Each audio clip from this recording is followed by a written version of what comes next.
Hello বন্ধুরা, তো আমি চলে এসেছি ছোট্ট একটা মিনি ব্লগ নিয়ে তোমাদের সামনে হাজির।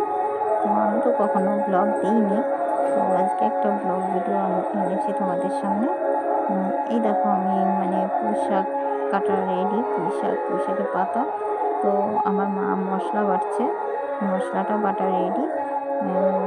এই দেখো আমি লাল লাল করে আলুগুলো ভেজে নিয়েছি, খিচুড়ি হবে আর কি। তো খিচুড়ির আলু কেটে নিয়েছি, ভেজে নিয়েছি।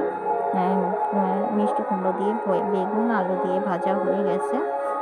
নামিয়ে রেখে আমি কড়াইতে দিয়ে দিয়েছি তেল। তেল দিয়ে আমি ডাল চালটা দিয়ে দিয়েছি।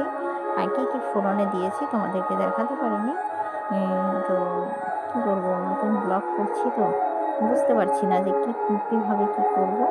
তো একা একা ক্যামেরা ধরা আর ব্লগ করা তো বুঝতেই পারছো। তাই দেখো খিচুড়িটা বসিয়ে দিয়েছি। তো খিচুড়িটা ফুটে গেছে, ফুটে যাওয়ার পরে এর মধ্যে আলু ভেজে রাখা সব কিছু দিয়ে দিলাম। দিয়ে দেওয়ার পরে এর মধ্যে দিয়ে একটুখানি সামান্য চিনি দিয়ে নামিয়ে দিয়েছি। তারপরে বসিয়ে দিয়েছি সবজি।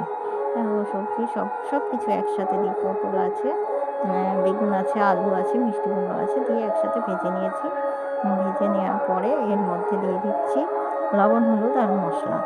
মশলাটা দিয়েও একভাবে একইভাবে কষিয়ে নিলাম। আর একটু কষিয়ে নিয়ে তারপরে পুঁই শাকটা দিয়ে দিচ্ছি।